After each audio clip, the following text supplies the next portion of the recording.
Hey everyone, welcome to the Super Review Show's Mixed Bag, coming to you live once again from the J Cave.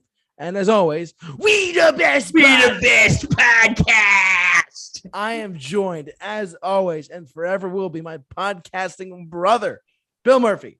What's going on, folks? How we doing tonight? I'm doing. I'll tell you when we're off air how my day was, but I'm doing pretty good right now, bud. Hey, it's good to feel good, isn't it? Oh, it's great. You love to see it. You love to see it. Yeah, Because we the best podcast. We the best podcast, of course. Bill, what is our topic for tonight? Well, we have a very special topic. We people wanted us to talk about this for the longest time. Tonight we're talking about my sex tape. No, we're not. No, that doesn't exist. It doesn't exist. No, we're not talking about Bill's sex tape at all. That's not existed. It doesn't exist. We're not talking about that. We're talking tonight instead about. Okay, well, since the Tonys are Sunday. Yes. Okay, instead of what we did for the Oscars and for the Grammys, how we talked about all the nominees. Yeah. We're not going to do that tonight because it's harder to go to see a show than it is to go see a movie. It is. That's correct. Because it's like crazily expensive. Oh, yeah, totally. So tonight, in honor of the Tonys this Sunday, first we want to say good luck to all the nominees. Good luck. We didn't see you, but good luck. Oh, yes. Good luck, everyone. Good luck, everyone. Good luck. And remember, don't get the back guy. Rocco's modern life joke. If anyone's around my age, you will get that joke. If not, if you're around JT's age, you won't get the joke. But anyway, good luck to the nominees. But our topic tonight is musical films, which we're all excited about. I truth be told, everyone, I had a little trouble with this. I had like 2 or 3 picks, but Bill has a lot to go off of. This is why you do the show with me. Yes. Because you're going to hear about stuff. We're going to be talking about the biggies, and I'm going to maybe throw some more obscure stuff at you. Who knows? I'm excited either way, bud. But Bill, are you ready? What is your first pick? Okay, you know what? Since it's the thumbnail of our video, I think we have to talk about it, don't we? Are you talking? No, you're not. No way, you're not talking. Are you talking about, Bill? Are you talking about one of the greatest musicals of all time? Debatable, but yes. One of the greatest musicals of all time, known as The Sound of Music. Okay. Yeah, what do you got, bud? All right, The Sound of Music. For those of you who don't know, this is actually based off a true story. Correct. If you want to know more about the historical inaccuracies, go watch our video that we did on historically inaccurate movies. Go watch it. It's interesting. We promise you'll like it. The thumbnail is of JFK, the movie. please go watch it. You'll like it. Won't they like it, JT? They will, and they'll love our podcast version of it too on Spotify. Check it out. Yeah. Okay. So anyway, Maria, who is going to be a nun, isn't really fitting in the convent. So what happens? She goes to be the Baroness for the Von Trapp family. Yes, she does.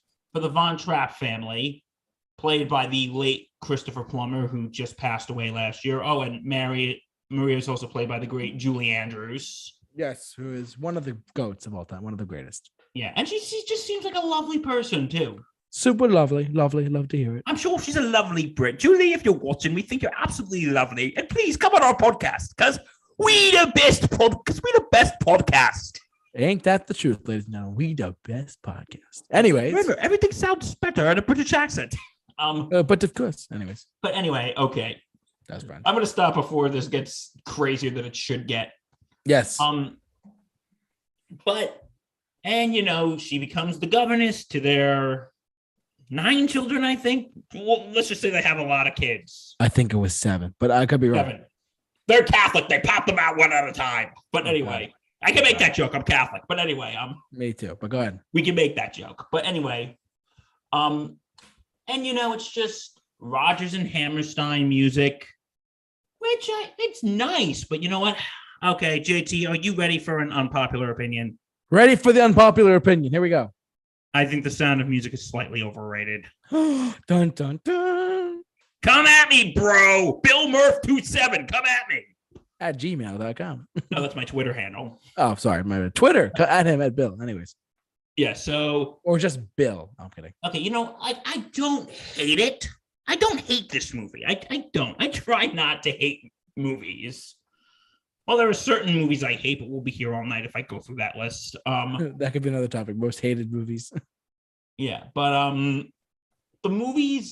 this movie it's not bad. It's just okay. I've said this before. Every year from when I was in kindergarten to when I was in 6th grade in music class, we always watched this freaking movie.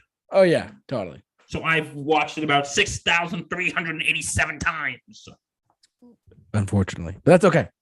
And okay, there are some songs that I do like. I do like My Favorite Things. These are a few of my favorite things. And then I don't feel so bad.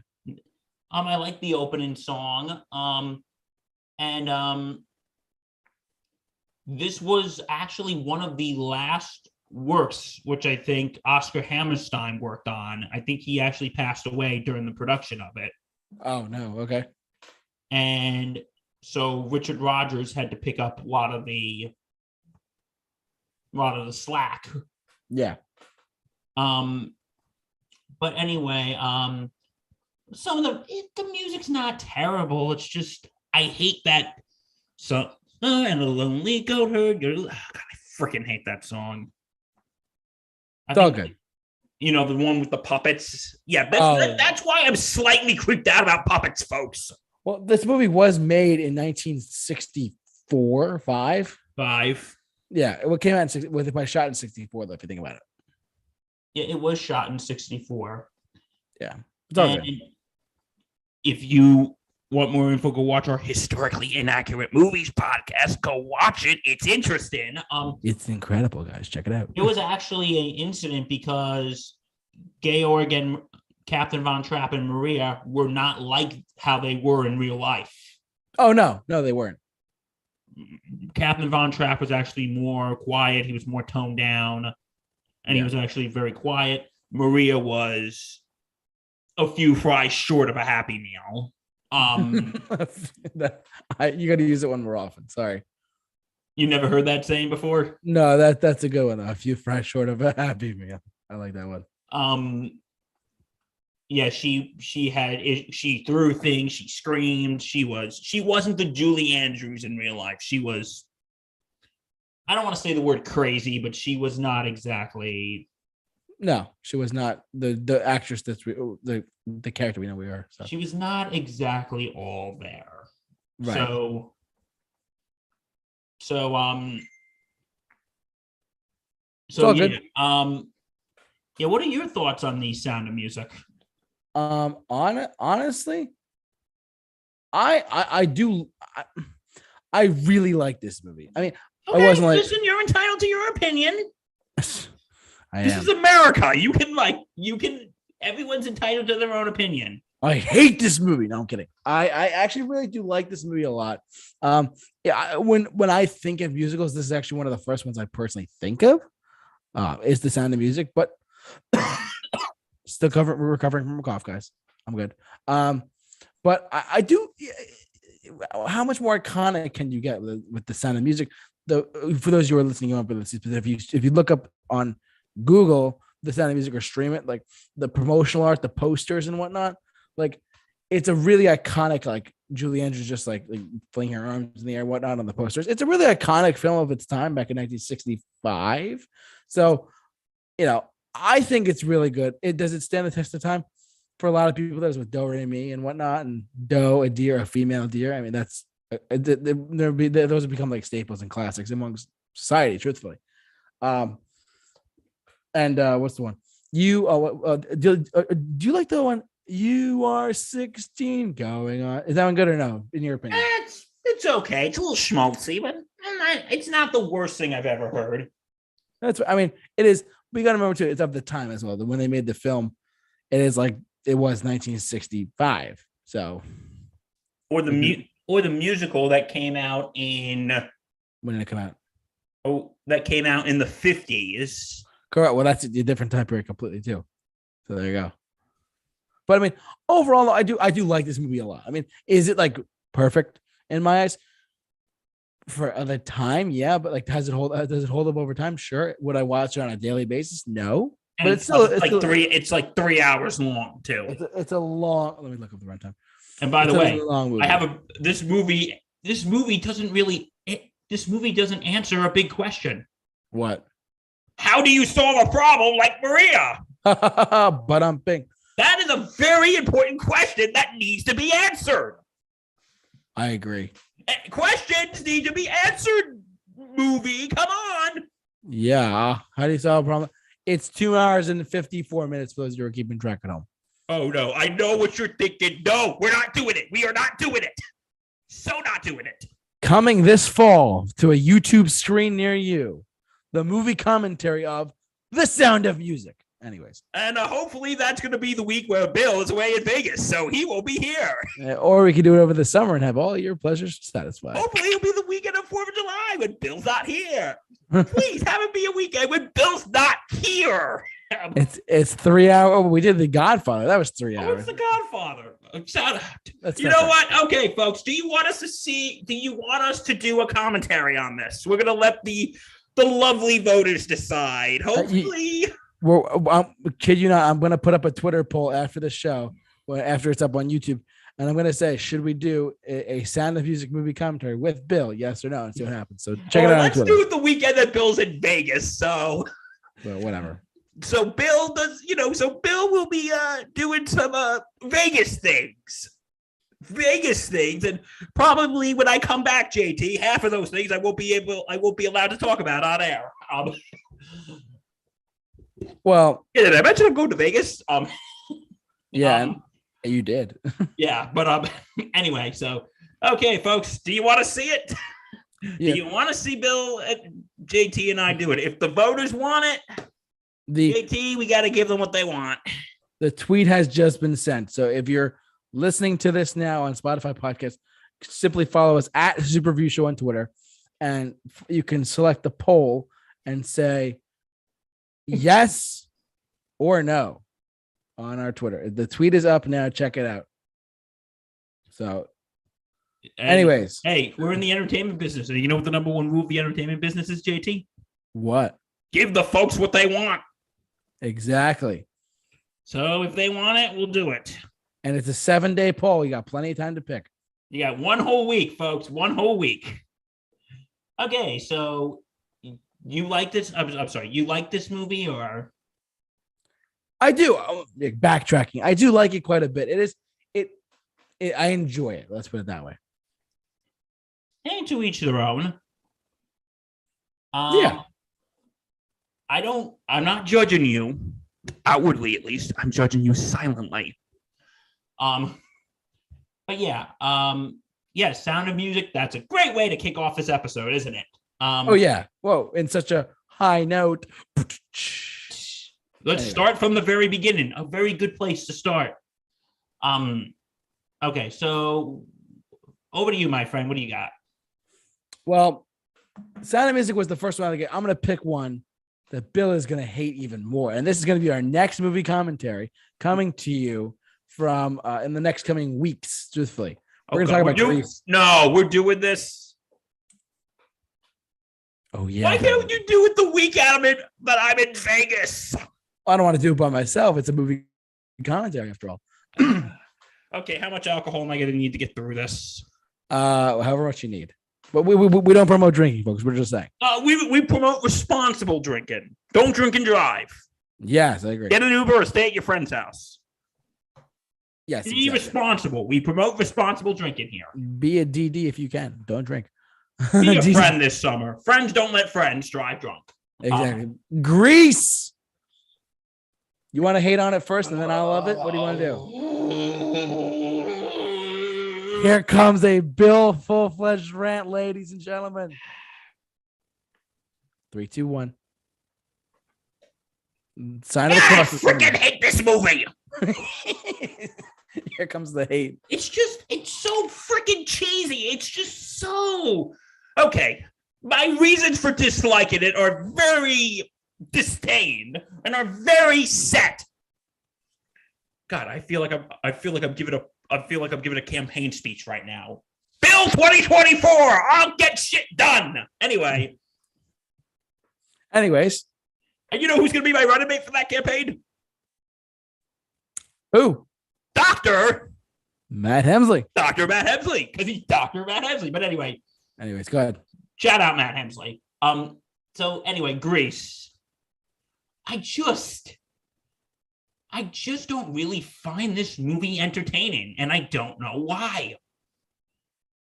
Everyone, if you like it, go ahead and like it, but I don't really like John Travolta's cheesy acting. I'll get to that in a second. And I think the thing that really turned me off from this was somebody when I was in school was bugging me to watch it. And I remember one time it was on like Nick at Night or something. I watched it for like a half hour. Yeah. Because this was around the time the High School Musical craze was going on. And we're not going to talk about that. This is the OG High School Musical. Just saying. Yeah, because when High School Musical was really big, JT, they tried to capitalize on that going, this was the original High School Musical. The OG, baby. Yeah, they tried to capitalize on that when High School Musical got big. Yeah, it's the new modern day Grease. And no, we're not talking about High School Musical. No, we're living in a world where that doesn't exist. I second that. It's a lovely world, isn't it? But it is a great world. I will be honest, as much as I'm not a fan of the movie, the songs aren't awful. I do kind of like Summer Nights. Summer loving had me a blast. I like Grease Lightning. Oh, go Grease Lightning. Come on. I do like Grease Lightning. Yes, you do. Do you like You're the One That I Want? Yeah, it's a good song. Do you like the title track that Frankie Valli and the Four Seasons did? Grease? Not terrible. I heard it live, truthfully, because I saw Frankie Valli. Plug for when JT saw Frankie Valli. Yes, it was great in 2019. So anyway,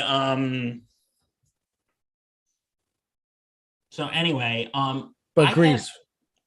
Yeah, not the biggest fan. So, but like I said, all the songs are not terrible. I really can't stand Look at Me, I'm Sandra D. I cannot stand that song.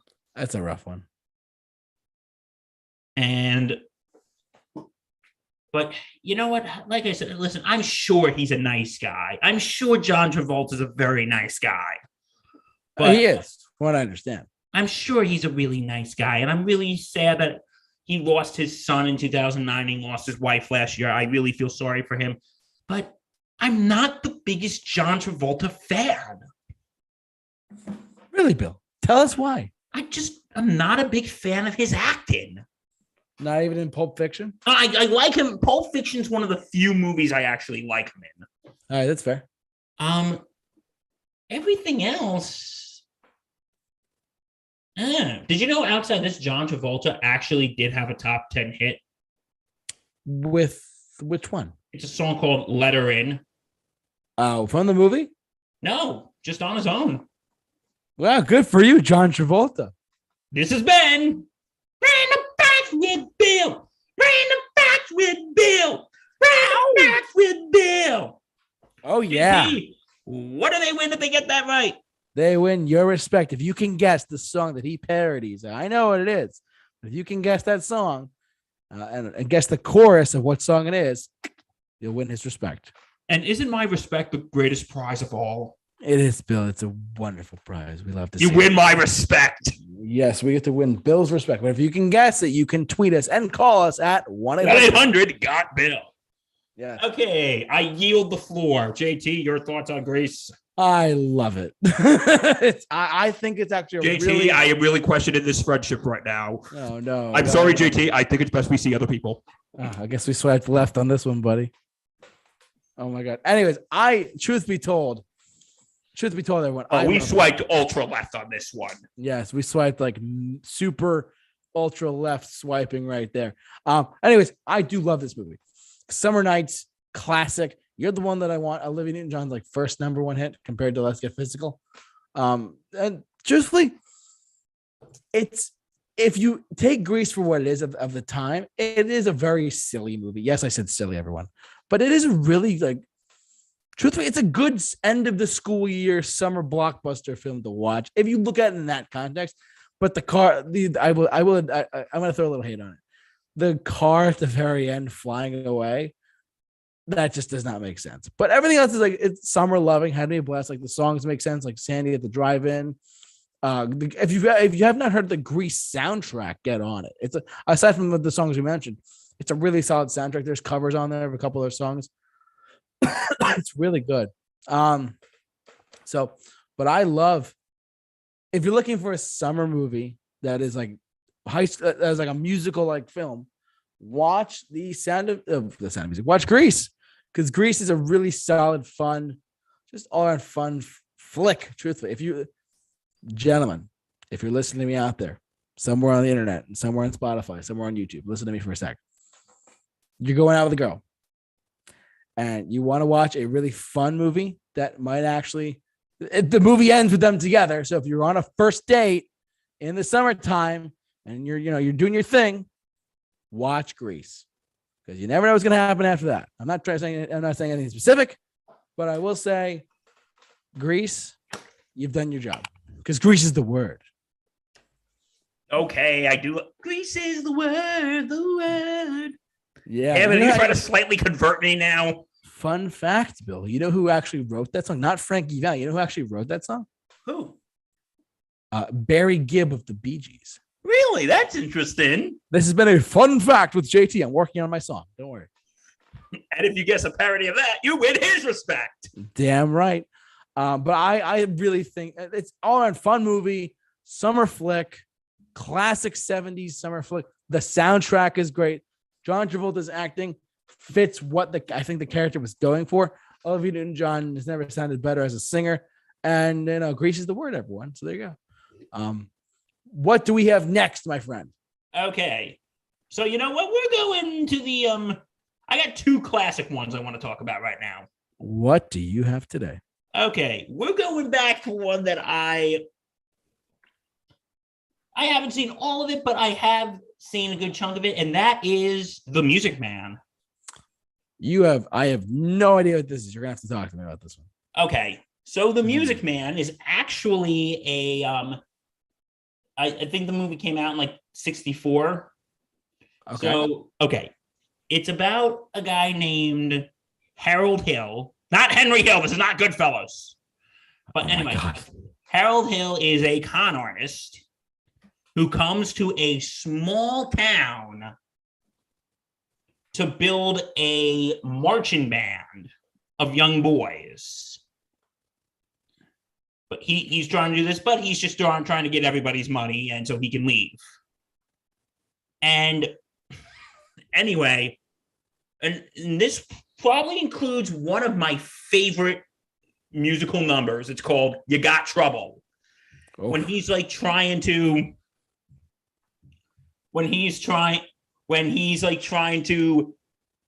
fill up this huge paranoia about, small town things. And he just gets their fears. So it's like most of the song, he's not even singing, he's speaking, but you know what? It works. I agree. It works. And then he goes, "You got trouble, my friend. Trouble right in here." Let's see if I can get this word for word here.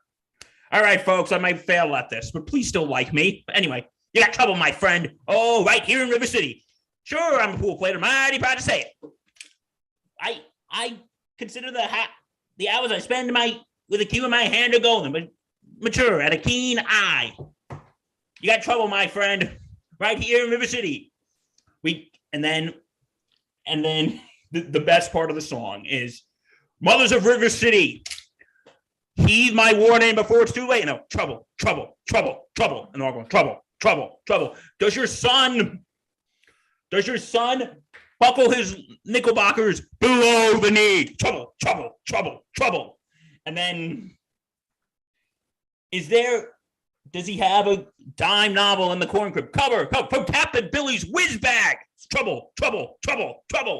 Is he saying words like swell and so's your old man? So my friends, we must act. Oh, you got trouble. It's like just so the buildup. It's so freaking funny. You know who actually does a good version of that song? And you're gonna laugh me out of the room here. Who? Seth MacFarlane. Is he really? There's actually a video of him singing that song on BBC's Pops. Interesting. Go check that out when you're done. It's actually, I actually think I kind of like that version better than the original. Really? Seth MacFarlane from Family Guy. Yeah, that guy. No, he actually does have a music career. I didn't know that. Really? He actually puts out a few swing albums. That I have to check out. If he's putting out swing albums, then. So go check out Seth MacFarlane's music career. Well, the theme of Family Guy is sort of swing, but yeah. Yeah, Seth MacFarlane actually really has a good voice. Wow, I never knew that. What has this been? Random Facts with Bill. And there's actually a song that was sung in here. It's actually called it's actually the song Till There Was You, which was covered by the Beatles. Correct. That's from here. Oh, it's not one of theirs. Yeah, no, it's from the Music Man. I had no idea. You're gonna learn shit tonight, folks. Whether you like it or not, you're gonna learn shit. But anyway, and also, aside from the "You Got Trouble," which is one of my favorite numbers, what's so funny is there's a part where the school board is like going after him, and then when they're talking, they're basically teaching him to sing like a barbershop quartet. It's so funny. He goes, "They'll never be without anyone again," and goes, "Oh, they've hated each other for 15 years." It's an interesting film. I recommend you give it a watch. Okay, you ready to move on to the next one? Talk to me, Bill. We can't talk about musicals without talking about this one, or people will come outside our houses and burn us down. Hopefully not. Story. You don't know where we live. It's okay. What do you got? West Side Story. I wasn't even thinking that. You're right. That's a good pick.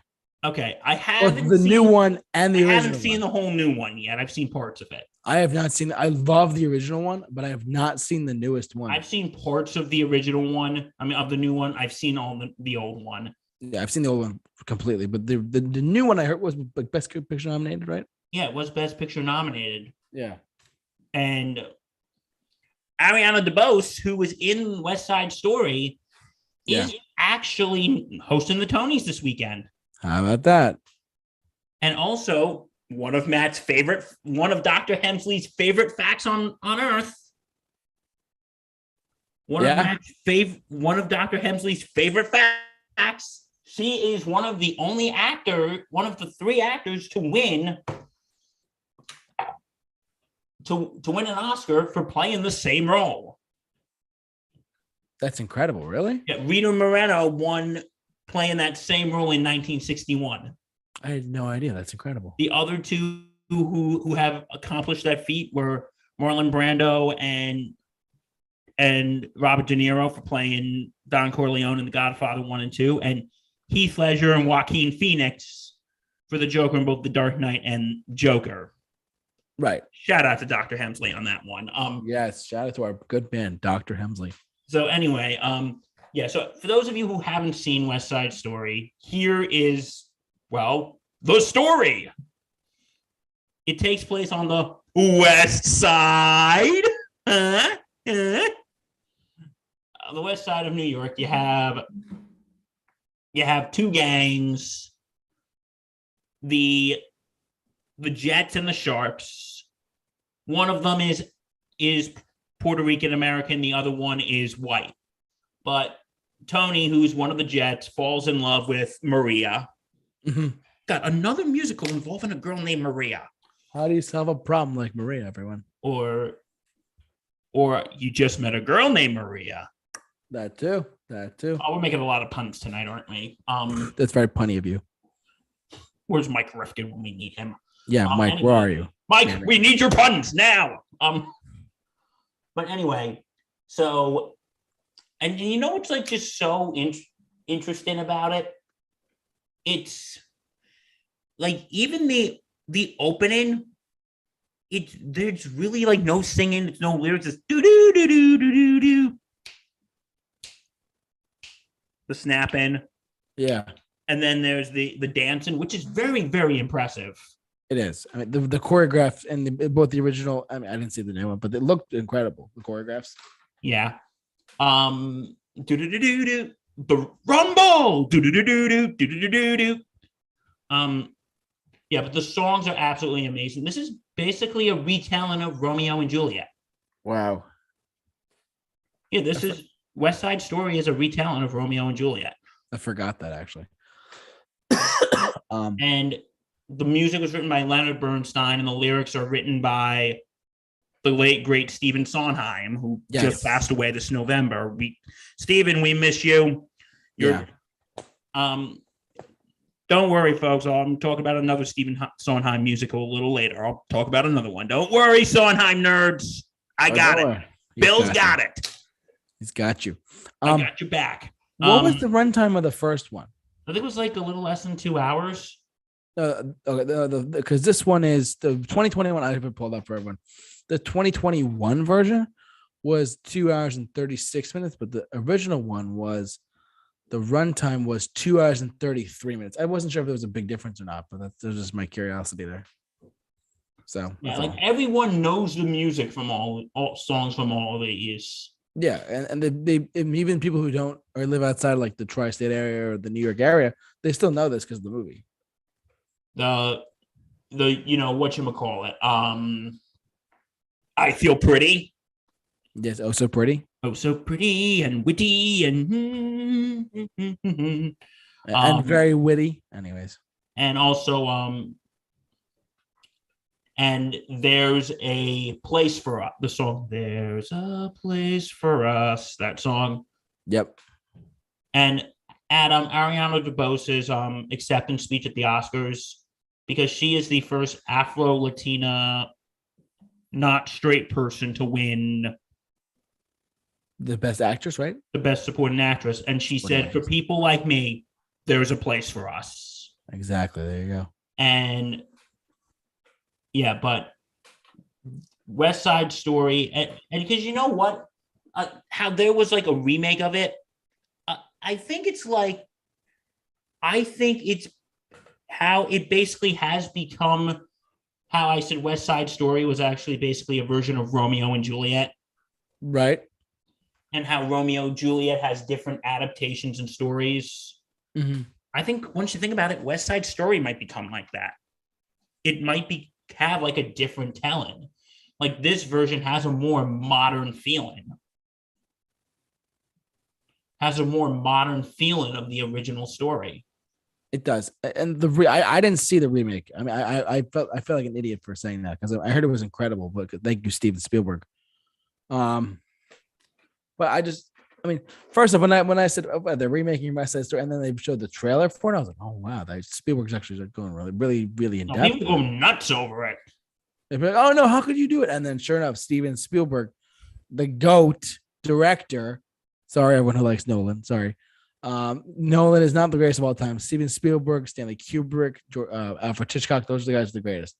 Nolan's up there, but not quite up there yet. Anyways, that's my Nolan note. But yeah, Spielberg is Spielberg. He did an incredible job with this one. I mean, from what I could tell, I didn't see the remake yet, but there you go. But you know what? I want words from my good friend Justin Favaro, who said Steven Spielberg's West Side Story. That sounds like the most gimmicky title ever, but it worked. Yes, West Side Story, exactly. The most gimmicky title, but it works. Right, exactly. But yeah, like I have to see the rest of the remake. I haven't had the time to sit down and watch the whole thing. Mm-hmm. I'm a busy guy. I have another podcast to do. I'm a busy dude. Bill, you can reach Bill at 1-800-GOT-BILL. Because he's so busy, he's swamped nowadays. Me too, but yeah. Yeah, but anyway, West Side Story, which is like in its Broadway run, it actually lost the Tony to the one we just talked about, The Music Man. I had no idea. That's interesting. Yeah, but the 1961 West Side Story ended up winning Best Picture, so not all love is lost. Yes, and West Side Story was the original. I mean, if you, by the way, just want to say this: anyone out there listening, if you've not seen the original, the remake was the remake, but if you have, which I heard was incredible, if you've not seen the original 1961 West Side Story, watch it. It is a fascinating, incredible movie to watch. Yeah, it really is. All right, you ready for the next one, my friend? Okay, Yes, you want to know sir. something? You're going to hate me for this, JT. I have so much more I want to get to, but I don't know how much time we have to get to all of it. So, Well, what's our time constraint for tonight? I don't really have a time constraint. Do you? Give me 5 more. Oh boy. Do you have enough for that or no? Just wondering. I know we're doing this live whenever, but we don't really have show notes or anything. We just do this. Okay, so. you know what? I'm going to try to breeze through these. Like, okay, Take guys, this is going to be this is going to be a long one tonight, folks. So get comfortable. We'll be here for a few.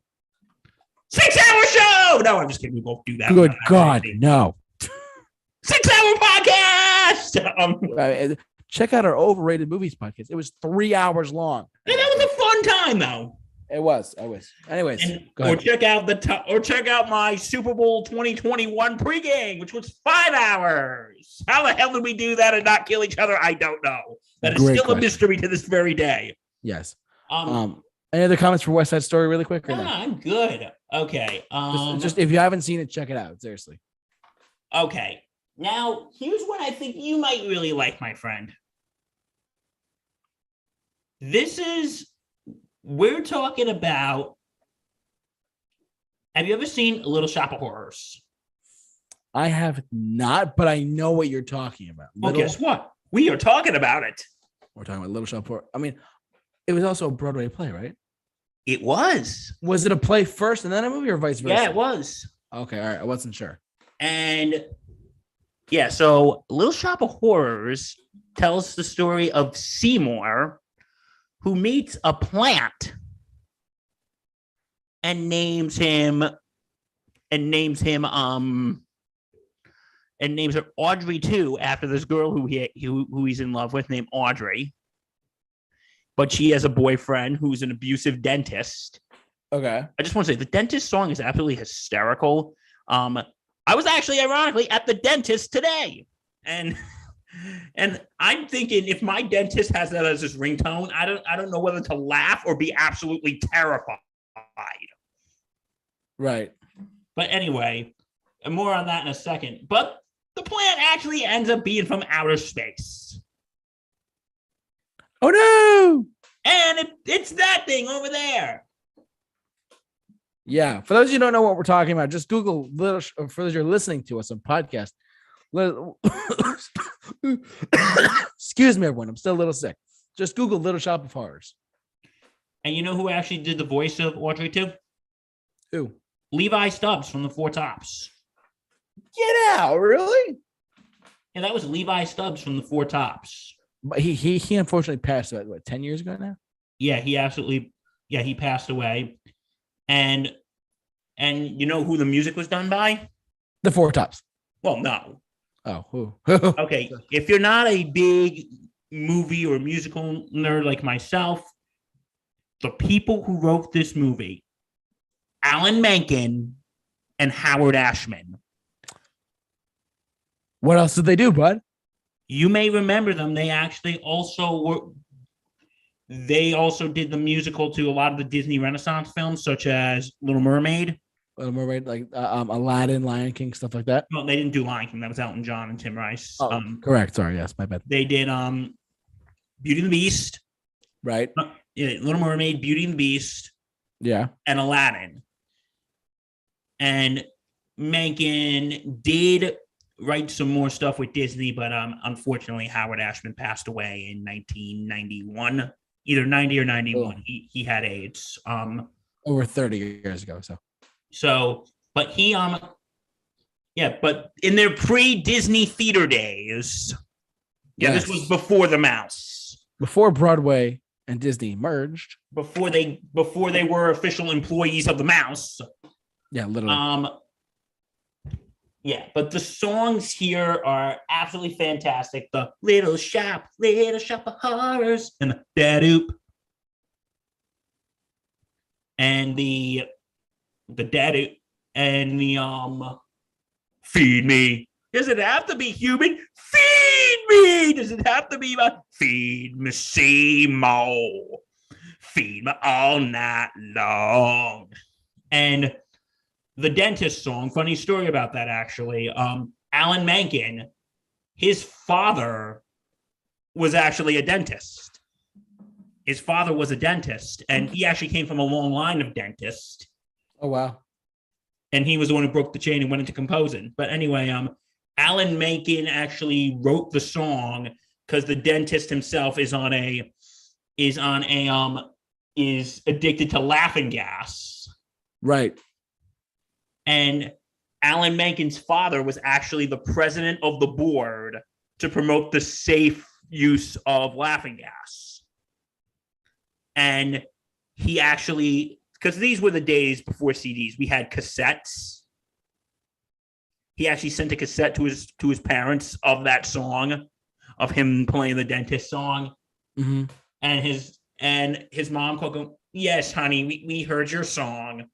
And then his father went, you tried dedicating your life's work to promoting the safe use of laughing gas, and then have your son write a song about it.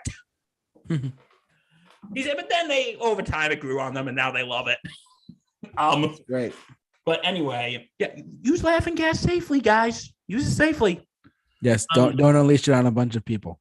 Yeah, and also my favorite song from this musical, it's called Mean Green Mother, which actually gave Menken and Ashman their first Oscar nomination. Nice. All right. And they actually, he thought they were going to win the Oscars, and Alan Menken tells a story about when they were sitting there, Levi Stubbs, because before every Oscar nomination for Best Original Song, they have someone come up and perform it. Yeah. And they had Levi Stubbs up singing Mean Green Mother, and Alan Menken is like going to Howard Ashman. Levi Stubbs is like bringing the house down. And then he's like getting his cards ready to get his speech ready. And then Howard Ashman goes, Alan, relax. We're not winning tonight. And they lost. But they ended up winning a couple years later for Under the Sea for Little Mermaid. But anyway. Under the Sea. Anyways. And Alan actually won Best Original Score for Little Mermaid. But anyway, get back to Little Shop. Yeah. And anyway, there are actually two endings to this movie. Really? Yeah. The original ending, which was the ending of the show. Yeah. Was that Audrey, the girl, she actually ends up dying. Oh, geez. And, like some of the ending works. Yeah. Like like Seymour, played by Rick Moranis, is holding Audrey in his arms. Mm-hmm. And they're doing the last reprise of the song, Somewhere That's Green. Mm-hmm. And then the last line, how far from Skid Row, somewhere that's green. And Audrey dies in Seymour's arms. And Seymour gives Audrey to the plant, gives Audrey to Audrey too, and the plant eats her. And then he's about to off himself. And then somebody goes, you're going to be rich with all these plants. And then then Seymour tries to fight the plant. And then Mean Green Mother is played. And then the plant ends up eating Seymour. Oh, he burps out his glasses. And then all these little Audrey 2s are now being bought by people. Mm-hmm. Not to sound like a Marxist here, but yeah, kind of shows the evils of capitalism. But then the plants end up evolving and killing folks and eating people. And you know what the name of that final song is called? What, Bill? Don't feed the plants. Probably for good reason. That's a good idea. Don't feed the plants. What do you think? Maybe we should feed them. It's a great idea. Love to see it. But whatever you ought to do, don't feed the plants. So, but anyway, when they showed it to test audiences, the test audiences didn't like the ending. Okay. They really didn't like the ending. So, yeah. By the way, you know who the puppets are done by? Who? Frank Oz, one of the head Muppeteers. He was like Jim Henson's right hand man. Didn't he also work for Lucasfilm? Is that right? Yeah, he did He did Yoda. Yoda. That's right. Yeah. So, but anyway, when they went back to when they showed the ending, people didn't like it, and rightfully so, they didn't like it. So they actually went back. They actually reshot the ending. Yeah. And it's your typical happy ending. Seymour ends up beating the plant. Audrey lives, and Seymour and Audrey get married. Oh. And yeah, but no, if you want to see the original ending, you could just type it in on YouTube, and it's watching plants take over the world. Yeah. So what I'm telling you, which ending would you like better, the original or what they ended up going with? What they ended up going with? Really, you don't want to see giant man-eating plants taking over the world? I'd rather not, personally, because that's the ending of the movie. Really, you know what I mean? Yeah, giant man-eating plants taking over the world. Of course. Because you can. I don't know. Maybe not for me. Yeah, but no, what I remember when I actually, because people told me there's another ending, there's another ending, there's another ending, and when I watched it, I'm like, dude, this is up. This is apparently, but that's the ending of the stage show. Yeah, that's the ending of the original stage show. But yeah, that ending is up. But yeah, so Little Shop of Horrors and JT, don't feed the plants. I won't. Please do not. Well, if you have plants in your yard, feed them. Feed your plants. Just if they start becoming giant man-eating plants, you might want to burn them to the ground as quickly as possible. Of course. There you go. And yeah, before they end up eating the whole. Yeah, but yeah. Anyway, one more fact: the song "Suddenly Seymour." People wanted to re-edit the song and call it "Suddenly Someone" so they could put it on the radio. But Alan Menken said, "Nope, it's fine just the way it is." Probably for the better. It's fine just the way it is. Okay. JT, I got like a lot more to go, but I don't know which one to go with next. I really don't know which one to go through next. How many more do you have? I got like 4 or 5 left. So let's pick 2 more. Two of the best ones you think of off the top of your head. Oh god, I got so much more to think of right now. Oh no, I'm kidding. Okay. You know what? How about only a few of them I'll go into detail and then I'll just rattle stuff off. Yeah, you know, you can give 2 more and then give your honorable mention. Okay, we feel like we have to, because these are stuff that I feel like we have to talk about. Yeah. Because if we don't talk about it, people are going to hate us. I agree. Let's end with the big one, though. Wait, what's the big one? You want to text it to me? Yeah, I'll text you. Anyways, go ahead. Okay, go to your next one. I'll text you. Yeah, text me what the big one is. But what's anyway, the one that we're going to talk about today, cats. No, I'm just kidding. We're not going to discuss that. Oh, God, no. No, I like to live in a world where that movie doesn't exist. And guess how that world is, JT? How is it? It's wonderful. It's absolutely wonderful. I agree. Okay. Not really, but go on. So, okay, the one that I'm going to talk about is, okay, we got to dive in. To which one? To the world of Mr. Andrew Lloyd Webber. And we have to talk about it, folks. Don't worry, we're not talking about cats. We promise. I think we beat that dead horse enough, don't you think? Yeah, especially when we talked about our worst movies of all time. I think we beat that. I think we let's just say the cat got our tongue on that one. Yes. Let's just say we beat that dead horse enough. So we're not going to discuss that. But this is a film that's kind of controversial to musical theater folk. Ooh. The 2004 Phantom of the Opera. Good pick. I didn't even think of that. I feel like that's the one you have to talk about. Yeah, didn't you? Yeah, that's you kind of have I'm going to be honest with you on something. talk to me. And I'm going to get mixed reaction from the musical theater crowd on this one. Oh no. I think Phantom of the Opera is slightly overrated. Oof. Somewhere, someone's having a heart attack. I'm just kidding. I don't know. Maybe. Anyways, you tell me why. Okay. Well, because here's the thing. I think Phantom of the Opera is like that musical that you have to listen to if you like musicals, because it's been so hyped up. And don't get me wrong, the music is absolutely fantastic. But okay, for the movie, you know who directed this movie, JT? Who directed it, Bill? I'll give you a hint. He gave us the bat nipples. Oh no, really? Joel Schumacher directed this movie. That's frightening, but go on. Okay, and guess what? It's now time for a history lesson with me. History lessons with Bill, baby. Here we go. Okay, so here's the story. Now, this is a story all about how... Oh, sorry, wrong one. Okay. This musical, when it came out in 1986 in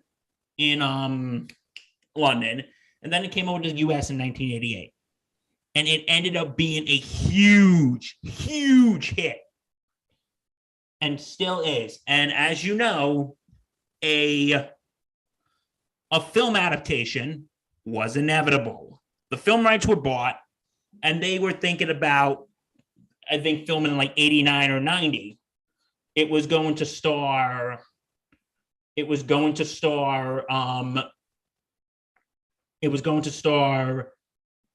original Phantom and Christine, Michael Crawford, and Sarah Brightman. Okay. Who Sarah Brightman at the time was actually married to Andrew Lloyd Webber. Interesting. You didn't know that till I just told you. I did not. Yeah, Andrew Lloyd Webber was actually and Sarah Brightman were actually married. But wow. And what happened was, okay, I'm going to pull up more of the info here. Give me 1 second, my friend. I have a random fact in this. If you want to about the play of the Phantom of the Opera. Sure, let's hear it. I'm not sure if you ever knew about this, but for those of you who are familiar with musicians coming into Broadway, not Springsteen on Broadway, but because that was something separate. But Paul Stanley of Kiss was in the Broadway play of Phantom of the Opera at one point. Did you know that? I did not know that. So, because I was reading his.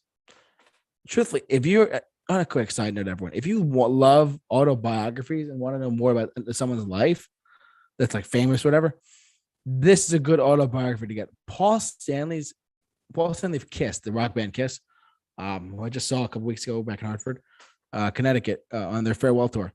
But Paul Stanley of Kiss is, without a doubt, his story is fascinating, number one. But he's a huge opera fan. He's a huge. You wouldn't think that Paul Stanley of Kiss would be that, but he is. He's a huge opera fan. He was in Phantom of the Opera at one point. I forget for what role, but he because his singing, he loved Broadway, and because he's from New York, he's like, let me just try this out. And sure enough, he did. He was in. So I don't know, just a quick plug. Because when you said Phantom of the Opera, Paul Stanley just popped in my head. So There you go. We're going. So anyway, the studio wanted more A-list directors. Yeah. But they had one. But Andrew Lloyd Webber had one person in mind. Who do they have? Joel Schumacher to direct. And this was in 1990 because he was so impressed by his use of music in Lost Boys. Right. Andrew Lloyd Webber said, Schumacher's my guy. Wow. And this is before the disaster of Batman Forever and Batman and Robin. Yeah. So they were going to start filming, but then some things happened.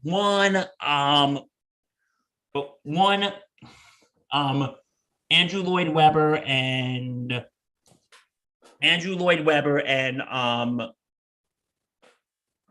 and what's his face, and what's her face, Sarah Brightman actually ended up divorcing.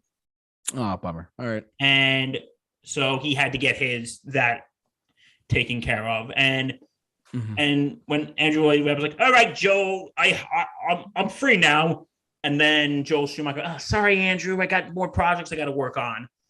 And like there was a time, like when Joel Schumacher basically told Andrew Lloyd Webber, "Listen, dude, go get someone else to direct. I'm too busy right now." And Andrew Lloyd Webber said, "I'm not going to start filming until you're ready." Listen, regardless of how you feel about Joel Schumacher, you got to respect Andrew Lloyd Webber for that. Like yeah. And who they wanted to get to play the Phantom? Oh, they went through a big ass list. List off the top 4. The original cast was they actually at one point were getting, this would have been terrible, John Travolta.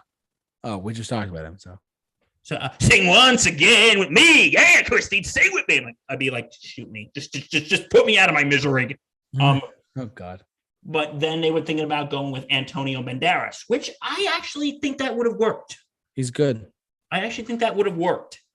Because in 1990, for the 50th birthday celebration of Andrew Lloyd Webber, they had Antonio Banderas sing a few songs from Phantom, so that started speculating rumors. Okay. And then they were going to go with Hugh Jackman, but he had scheduling conflicts due to Van Helsing, due to the film Van Helsing. Right. So they actually ended up going with Gerard Butler. Okay. Who actually had no musical experience, actually. Except he was in a band at one time. Oh, well, that helps. And he actually only took 4 voice lessons and then sang Music of the Night for Andrew Lloyd Webber, and he loved it. Wow. For Christine, originally it was going to be Katie Holmes. Okay. And then she was later replaced by Anne Hathaway, who was a classically trained soprano. But she had to drop out because of scheduling conflicts with Princess Diaries 2 Royal Engagement. Right. So she ended up going with Emmy Rossum. Oh, okay. Who, listen, I'm sure she's a really nice lady, but her voice is just weak. In this performance? Yes. Okay. And Gerard Butler, I'll say this, he tries. So, yeah, but they also had a problem with the film rights. And then Andrew Lloyd Webber filmed his own production company, The Really Useful Group. Don't they sound useful? Yeah, no, not really. But They sound really useful. But then the film got released and I think it got like mixed reviews. Yeah, I'm not sure what the Rotten Tomatoes score is. But you know what? And like, let me tell you, the music's good. You know, they tried, but you know, I'm gonna say this: Andrew Lloyd Webber got the film he wanted. Yeah, he got the director he wanted. Now, does that make you good or bad? That's up to you. But you know what? When they started filming, he was on set every day of filming to make sure they were as close to the source material as possible. Mm-hmm. So Andrew Lloyd Webber basically didn't let them get away with anything. He was on film. He was on set every day they filmed. And now Gerard Butler's performance, here's something I'm going to say that's a little unpopular. Yeah. There's actually a song that he does that I think he does better than Michael Crawford. Oh, really? And it's the song. It is the reprise of the song "All I Ask of You."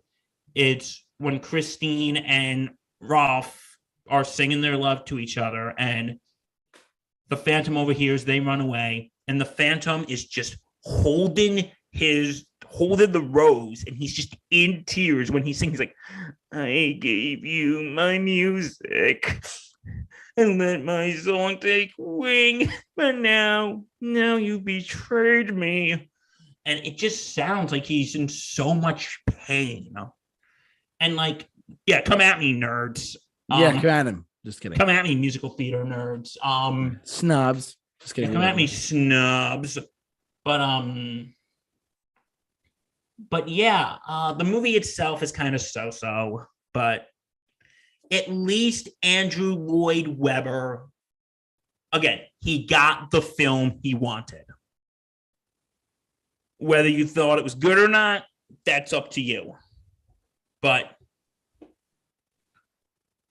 he got the film that he wanted, and he stood by what he wanted.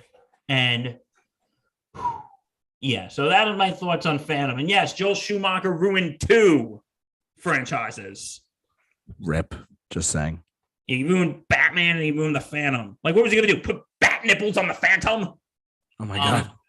How do you think that would have looked? How I think they would have looked? Yeah. Terrible. Bat nipples on a Phantom? Forget it. So, okay. Wow. Okay. I got a few more I want to talk about. So we're going to make this quick because JT has really one big one we're going to talk about. So yeah, towards the end. We're going to make these quick. Go ahead. Okay. I said we were going to talk about another Sondheim, and you know what they say. Ask and you shall receive. What do you got?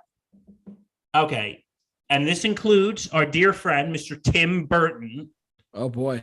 We are talking about, and this Stephen Sondheim himself said this was his favorite adaptation of his musicals. Which one? This was Sweeney Todd, The Demon Barber of Fleet Street. What is it called? The what? Sweeney Todd, The Demon Barber of Fleet Street. Okay, gotcha. Sorry. Okay. All right. It's all you, bud. Go ahead. Okay. Johnny Depp's in it. Yes, and so is what's her face? I recognize her from the Helena Bonham Carter. Yeah, from the Harry Potter films. Yeah. First of all, like I said, Stephen Sondheim said this was his favorite musical adaptation, film adaptation of his musicals. Okay, so here's the story. Benjamin Barker, who was played by Johnny Depp, is a barber, and he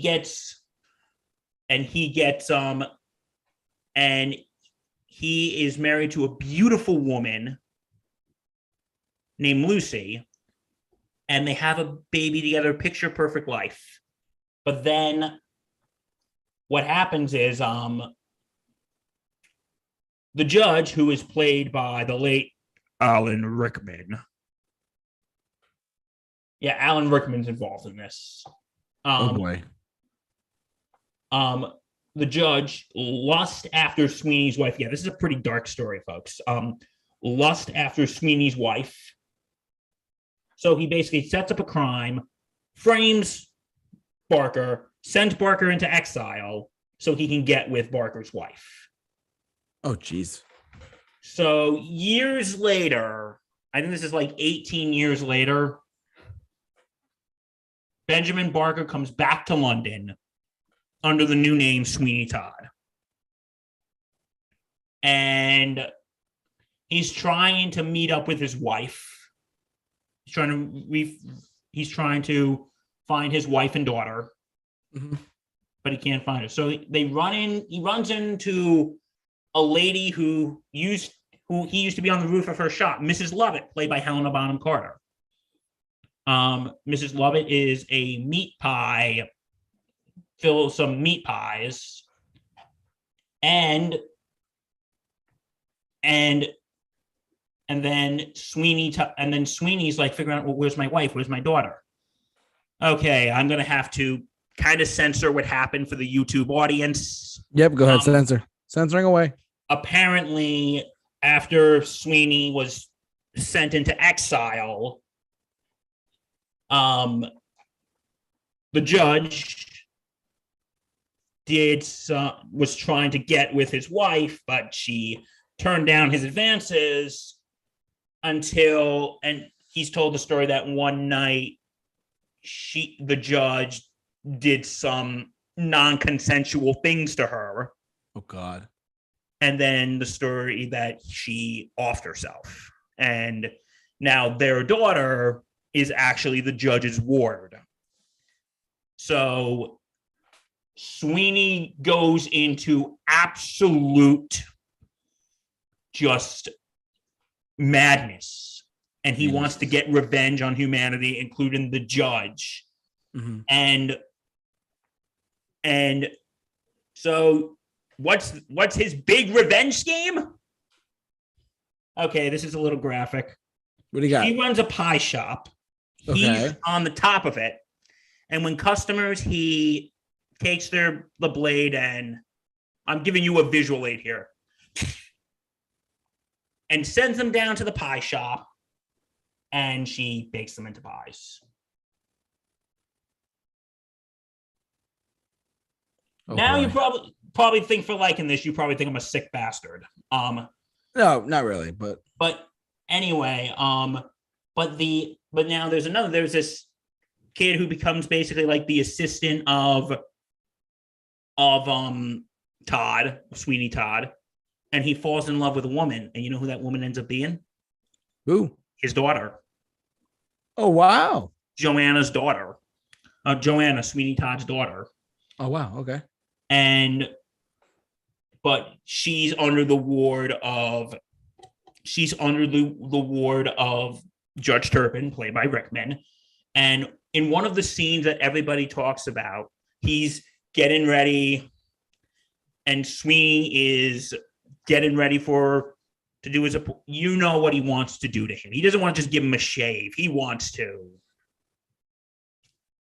kill him.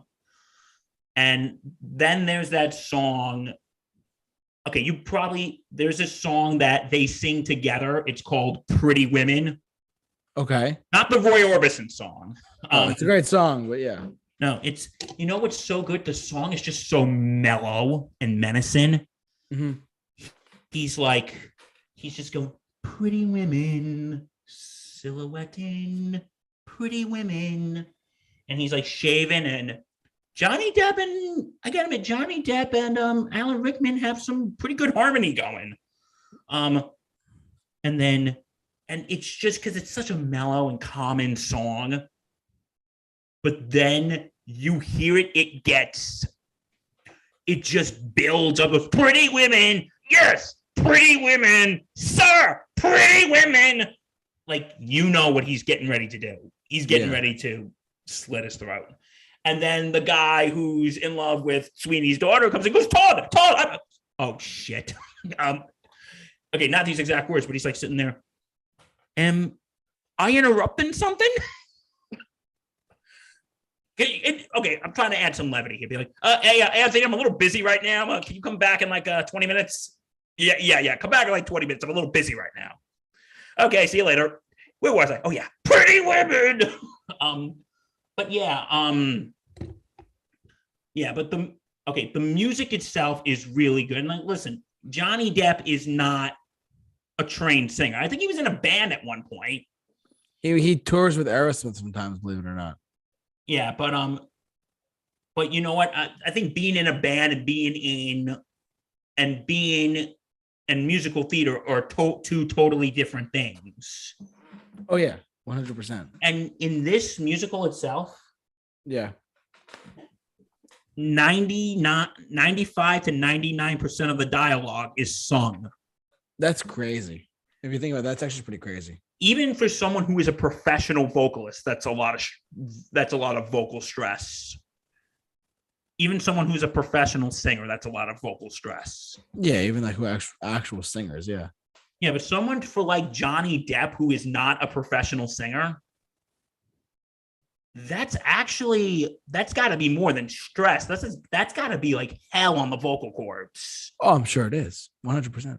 Because like, there's like little bits of dialogue here and there, but it's mostly sung, and like there are some slight comedic moments. Like there's this song, like there's an earlier scene in the movie when he's in this shaving contest with this guy, and the guy comes and reveals himself that he used to be his intern and said, I'm going to blackmail you unless you give me money. And then he ends up killing him. And then he's like singing this song about how everyone just deserves to die. And then Mrs. Lovett, Helena Bonham Carter's character, is like, okay, that's all fine and good, but what do we do with him? I know that's kind of sick. Like, okay, now what do we do with the body? Right. But yeah, I know this is kind of a morbid pick here, but like the music is absolutely phenomenal. Yeah. One of my favorite musicals. I am not going to spoil the ending. No, don't do it. And plus, the ending is very messed up too. But never mind then. I don't think we want to hear the ending. Go watch it for yourself. But yeah, Sweeney Todd, one of my favorite musicals. Rest in peace, Stephen Sondheim. And I'm sorry, there's like two more I want to talk about. Then we'll get to yours. I'm really sorry. Okay. I feel like we have to talk about this one, Les Miserables.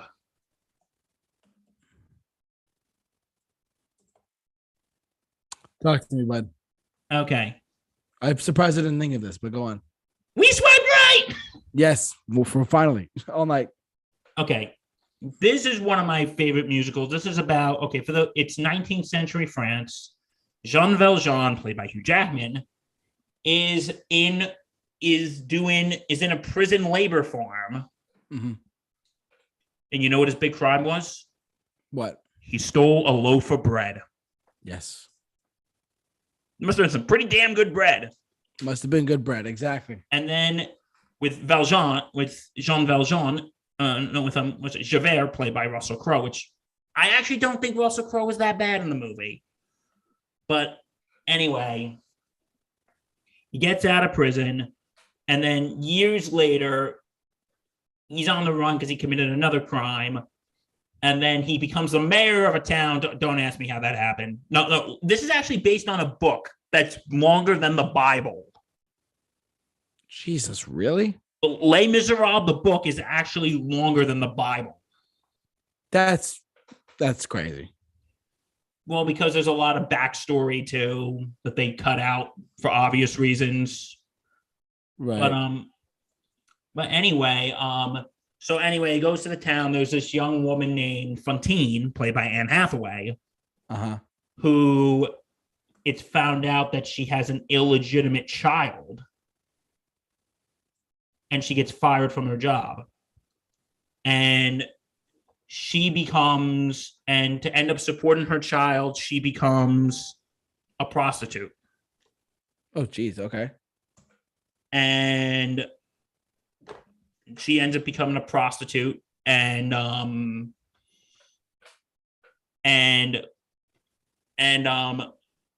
I think one of the things they did great in this film, the timeless song "I Dreamed a Dream" in the play, it's actually sung after she loses her job, before she becomes a prostitute. In the movie, they actually moved it up to after she becomes a prostitute, because that really shows how low she had to go. Right, she went pretty low to get to where she wanted to go. Yeah, but anyway, at this point, Javert is about to arrest Fantine, and then Valjean brings her in, and then Valjean ends up, Fantine dies, and Valjean ends up taking in Fantine's daughter Cosette, right there. Yep.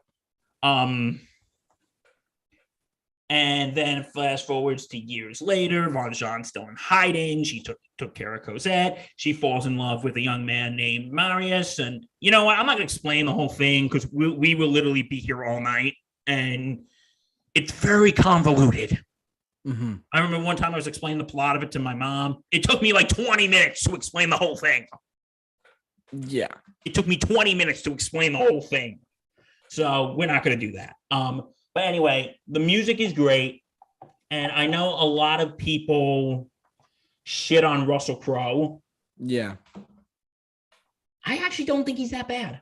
No, he's a very talented actor. I did see this. He was pretty good in it, truthfully. I told you I would not give in. I'm like you can laugh at some of it, but because he was in a band too. What? I don't know. Real? Some Australian band. Oh, AC/DC, right? Oh, NXS. Kidding. I'm on a highway to hell, and I'm Javert. They'd never tear us apart. Anyways. Yeah, I want to see that. I want to see Russell Crowe in a band in an AC/DC cover band. That'd be incredible. Yeah, and if he doesn't like the fans, he can just throw phones at him like he did to that one guy because he expects someone goes, "Oh, sorry, mate, I was in your way. Sorry. Oh, I didn't mean for you to throw a phone at me." But there you go. No, in the U.S., he actually threw a phone at someone and got arrested for like assault or something. Oh God, all right. But anyway, yeah, Russell Crowe is a little out there. Definitely. But anyway, Les Mis, highly recommend. It turns 10 this year. That's crazy. Okay. I mean this for the last time. 2 more, and then what were you gonna do? And then we're done. Cool. Okay. One I want to talk about, since we were talking about tragic stories, I think it's time we talk about something fun. You want to talk about something fun? Yes, fun away. What do you got? Ever heard of The Producers? I have. It's actually the musical version that's based on the original by Mel Brooks, starring Gene Wilder and that other guy whose name escapes me. But then it was turned into a Broadway show, and then it was adapted in 2005, starring Matthew Broderick and Nathan Lane and Uma Thurman. So the plot is very simple. Max Bialystock, played by Nathan Lane, is one of the worst Broadway producers ever, and his musicals literally close on opening night.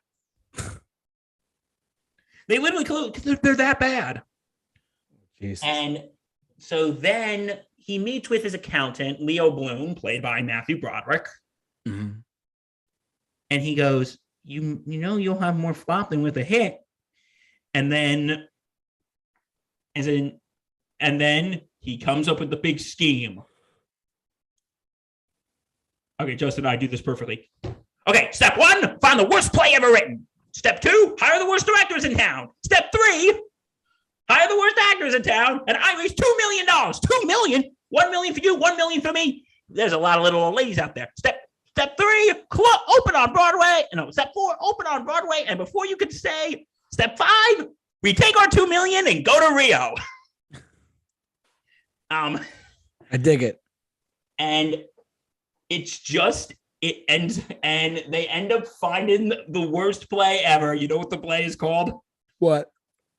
Springtime for Hitler. Oh, God. Oh, my God.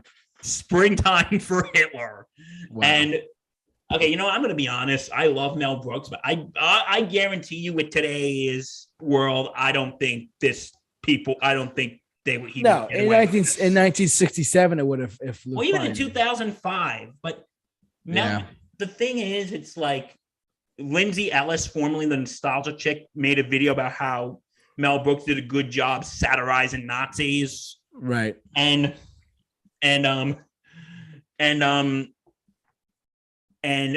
some of my favorite songs, the I Want to Be a Producer song, the We Can Do It, and also when they're meeting up the worst director of the song, Keep It Gay. And my favorite part of that song, I see German soldiers dancing through France, played by chorus boys in very tight pants. And then when the musical Springtime for Hitler comes, in the show, they go, people are walking out going, my God, talk about bad taste. And then when the gay director comes on as the new Hitler, they all sort of fall in love with it, and Springtime for Hitler becomes a big hit. So the reverse happens. They thought it was going to flop. They're going to take the money and leave, but it ends up becoming a monster hit. And it's like the total opposite of. It's actually very fun to watch. Oh, I'm sure. There's such. Yeah. And Matthew Broderick, he does the greatest thing ever. He takes his money and leaves, and then and leaves Nathan Lane to get in trouble. I'm like, you know what? At that moment, you're kind of, because Nathan Lane's character is such a dirtbag. Mm-hmm. You're like thinking, you know what? Yeah, he kind of deserves that. Okay, Leo Bloom, you enjoy Rio. Yeah, okay, Max, you could sit here and rot in jail. Like, That's but great. yeah, highly recommend it. And okay, and this is my last one. I promise. I promise. You got it. Take it This in. one was a recent one that just came out. Okay, if you remember back when we did alternative Christmas movies, I talked about Rent. But we're not talking about Rent tonight because I think I said what I had to say then. Yeah. We're actually going to be talking about this movie came out in November. It's called Tick, Tick, Boom. Tell me more. And guess who it stars? Spider-Man, Andrew Garfield. Guess what, folks? Spider-Man can sing. He was pretty good too, right? Yeah, and this is a semi-autobiographical film about the life of Jonathan Larson. Wow. Who was the composer who ended up doing Rent. But it's not like Rent's mentioned, and there is like little Easter eggs in the movie. Like there's a building that says "No Day But Today," and there's another thing that says 525,600, which is a reference to the famous song from Rent, "Season of Love," because it starts at the 525,600 minutes. Yeah, but this is about the life of Jonathan Larson as he's going through his not even midlife crisis when he's trying to write his big time musical, but Suburbia, for a theater workshop. And he's also working at a diner. And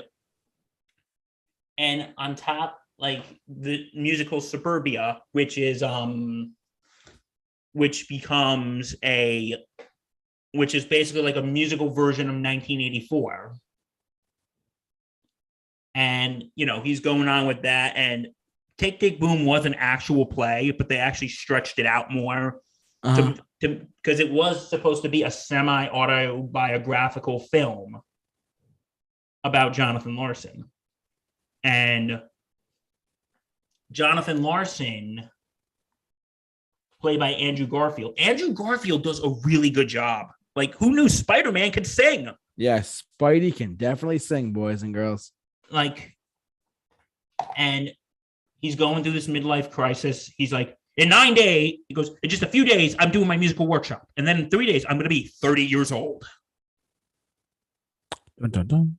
And then he's like the music is great. Like the opening number, which is probably my favorite song on the show, it's called 3090. And the rest of the show, there's Vanessa Hudgens is actually in this movie. I didn't know that, really. She plays this girl who is in Larson's show, and they do this song together called Therapy, which is absolutely hilarious. And okay. And the songs itself, like I said, if you like Rent, you will like Tick Tick Boom.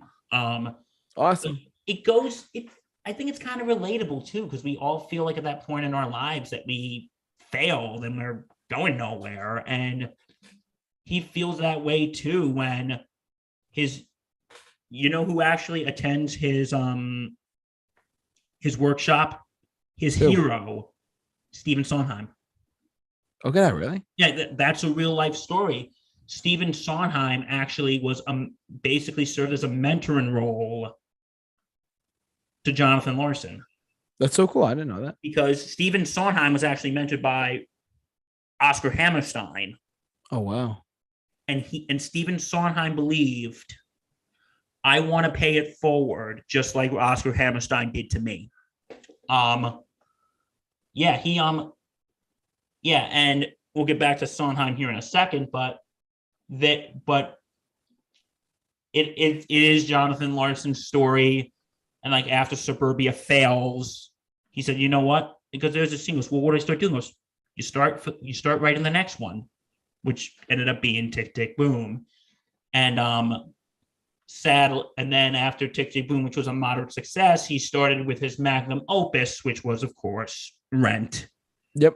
Which sadly he never got to see, because on the day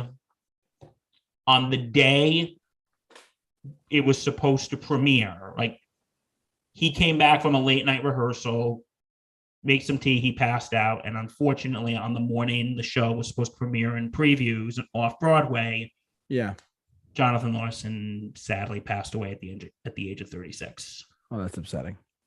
And you know what, because at 36 too. Oh my god, 36 years old. That's very sad. I think what's really just makes it sad is he never got to see how big of a success Rent was. Wow.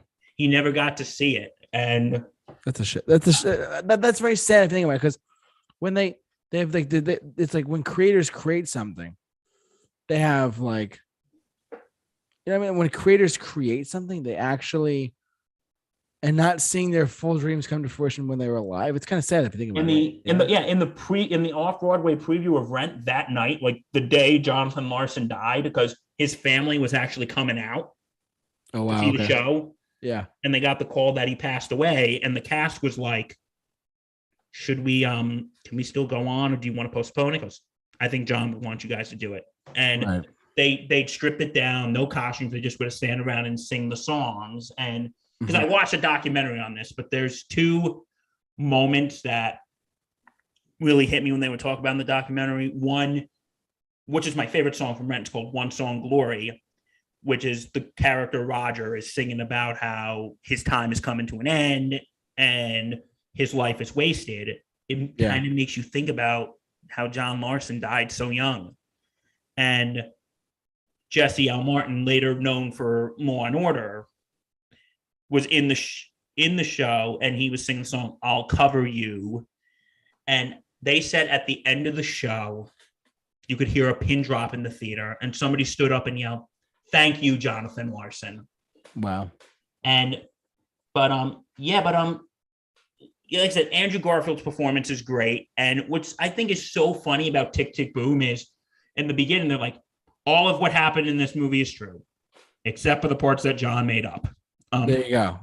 But and also when I said about Stephen Sondheim, he's played in this movie by Bradley Whitford, who you might know from The West Wing. There is actually a scene. It's like near the end of the movie. It's actually on John Larson's 30th birthday. Okay. And he gets a call from Stephen Sondheim, and he says, "Hey, John, I just want to say I really liked Suburbia. I'd like to schedule a time so we can sit down and talk about the future." Mm-hmm. And you want to know something? They couldn't get Bradley Whitford back. Okay. Couldn't get him back because he was unavailable for filming that day. You know who that actually was on the recording? Who? That was the actual Stephen Sondheim. Really? They actually got Stephen Sondheim to leave that message. Wow, that's actually pretty cool. Like, I think maybe because, like I said, Stephen Sondheim was like a mentor to John Larson. So I think, and also this film was released a couple weeks before Stephen Sondheim passed away. So I think maybe John Larson, Stephen Sondheim really admired John Larson and wanted to pay that final tribute to him. So yeah, but the movie is absolutely great. The movies, and also a lot of the original cast members of Rent do make cameos in there too. So oh, wow. It really shows you, because unless you're a big musical theater nerd, and I tell you who Jonathan Larson is, you're going to look at me and go, who? Right. And you're going to go, who? I think, because when you think of Jonathan Larson, you think of Rent. But I think it's good to see that a lot of his other works are now seeing the light of day. That's good. And he's not going to be known just as the Rent guy, or the writer of that song that every person had to sing for their middle school or high school choir concert. So the song Seasons of Love. But that's Yeah, but yeah, okay. Dude, I am very sorry. I just kept up coming up with more shit. I deeply apologize. Should I start then? All right, you said you only have one more. Do you have another one after this? This is it. This is all I got. Okay, let's hear it. The Greatest Showman. This one, now full disclosure. The movie I thought was really good. Like really good. But what got me was not just the actual soundtrack of the cast, but was the reimagined artists of the reimagined playlist as well. The reimagined album that they released of other artists, including Zac Efron, apparently, who did some really good singing on the album. Of like Pink was on it, Panic at the Disco was on it. They all sung different parts of the play. I don't know. JT loves Panic at the Disco. I do. I think full disclosure, Brendan Urie, you're out there listening to me. You're amazing. You're super talented. You are one of the best lead singers of any group ever. And I don't care. I don't really care if you're the original or the only one left. You're still Panic at the Disco to me. Anyways, but like they're the greatest show. Pink's cover of A Million Reasons was awesome. Hugh Jackman's performance in the movie was great. Like it was one of the best movies of that. What year? 2019? Is that right? I forget when 2018, I think. 2018. Okay, so about 3 or 4 years ago now. It's incredible. If you, I mean, full disclosure, everyone, if you're listening to us and you're watching us, whatever, if you're not a big musical like film person or like not just a musical film person, but like just someone who enjoys music with movies to any extent, whether it be a biopic or artist biopic, whatever, like Bohemian Rhapsody or whatever, this is a great one to watch. This is a really solid film, and the reimagined album is great. I got to tell you, this all around, this is an incredible film and an incredible soundtrack to go with it. I was floored, and a lot of people went to go see it. It came out like Christmas, whatever. It was great, so it was awesome. Bill, what's your take on The Greatest Showman? I'll be honest. I thought the movie itself was okay, but I really did like the music.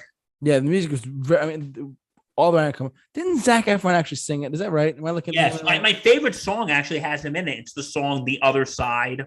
Okay, all right. When they're at the bar and they're singing that song. I'm on the Wikipedia page. You know, there's actually talk that they're going to turn this into a Broadway musical. Oh, they should. They totally should. It's too good to pass up. I will say this too. So it says that some people said, why did it flop? It made $500 million at the worldwide box office. Made $435 million. It was not a bomb at all. If anything, it made a lot of money. It was best original song, best soundtrack, all these different Oscar nominations too. All and it was just an incredible film. And on a budget of $84 million, it made $435 million. That's great. I really like Where's this? I really like the composers Ben Pasak and Justin Paul. Yeah, the Pazik and Paul guys, those are great. Who also did the music to La La Land. Yeah, I mean it got a lot of love at the awards for that year. It got like Grammys, it got the Golden Globes, it got the some Oscars, if I'm not mistaken, right? What Greatest Showman? Yeah, for like best original song, is that right? It was nominated, but I think it lost. Oh, all right. Well, I wasn't sure. Where's the soundtrack? Hold on one sec.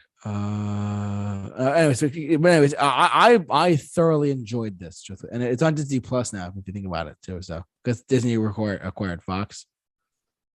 But yeah, no, I love Pasak and Paul. I think their music is great. Yeah, they actually wrote some of these songs for the Aladdin remake, and Alan Menken himself said Ben Pasak and Justin Paul remind him of himself and Howard Ashman. Mm. So I think Ben Pasak and Justin Paul are going to be the next Alan Menken and Howard Ashman. I hope so. I mean, they did such a really well-received album with this. It was great. So, and they also did Dear Evan Hansen too.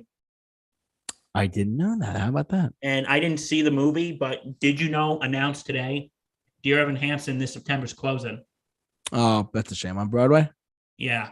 Dang. Well, they probably took a big hit during COVID, so I'm sure the whole Broadway is like struggling at the moment still to an extent, but they're doing okay overall. Though. Say it with me. 1, 2, 3. Thanks, COVID. I just want to touch on the Greatest Show and Reimagined thing. Sure, go right ahead. They did like Panic at the Disco did the first one. Pink did A Million Reasons. Years and Years did Come Alive. Max did The Other Side. Kelly Clarkson did Never Enough. This is Zach Bradman did From Now On. Like they really a lot of these songs are still streamed a lot on the artist Spotify. Like A Million Dreams. I love the Pink version. The Pink version of that song is so good. It's not. I wouldn't call it a guilty pleasure because I do love it. So that's me. I love Pink too. She's great. But yeah, Greatest Showman all around an incredible, fun, box office phenomenon that truly took us all by storm, literally.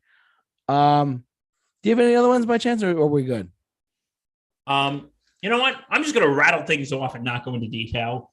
Sure, I'm just gonna give you the short version. La La Land, I really like, since we're talking about Pesach and Paul. Yep. Have you ever seen it? I have not, but I heard it was really good. Ryan Gosling and Emma Stone do an amazing job. Jesus Christ Superstar, which I did a full review of that last Easter. If you want to go check that out on the YouTube channel.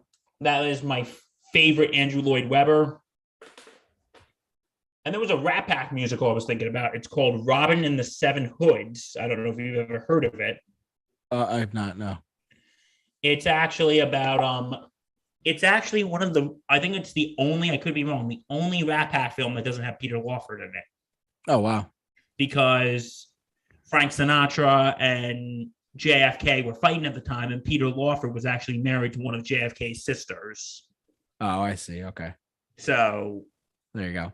Yeah, but anyway, the music is great. Family Guy, of course, parodied it because they parody everything. Yeah, Family Guy parodied it. So I got much more stuff, but we'll be here all night. So, and I think I tortured JT enough for tonight. No, you didn't really torture me because hearing you talk is always you're very insightful, my friend. You're very insightful. Thank you. And you're insightful too. This is why we do the show together. Exactly. We have good on-screen chemistry and podcast chemistry as well. That's what we do. We the best podcast. We the best. We the best podcast. Yes. Well, on that note, ladies and gentlemen, that will do it for us tonight. As I cough away into the infamous abyss known as the ending of our stream. Thank you so much for watching, listening, however you enjoyed us. If you like what you've seen here or heard here, subscribe to us on Spotify podcast and subscribe to us on YouTube called The Super Review Show. Follow us on Twitter and make sure to hit that poll from before regarding if we should do the Grease movie commentary with Bill still here. Let's do it the week I'm in Vegas, JT. Let's do it the weekend. Do it the weekend I'm in Vegas. I'm gonna Skype him or I'm gonna Zoom him. JT, I'd love to, but I'm at Caesar's Palace right now. My number just came in. Money, go. Come on, money. Oh my god. And I'm sorry. This beautiful young lady is talking to me right now. So I'll talk to you later. Bye. Bill, where can people find you online? You can find us at the. Don't forget to check out Sports Insanity Podcast on the Sports Insanity Network at www.thesportsinsanitynetwork.com. And if you enjoyed us on YouTube tonight, you can always check out there in the link in the description below so you guys can check them out. They did a wonderful job over there, as always. Check them out. And simply follow us, like us on Facebook, follow us on Twitter, and follow us on Instagram, simply at The Super Review Show on all media platforms. Thank you so much for watching and listening, however you enjoyed us. And don't forget, everyone, tune in next week for an episode of Mixed Bag, and tune in tomorrow for our weekly career retrospectives. We're back tomorrow night with a new episode on our YouTube channel talking about Kiss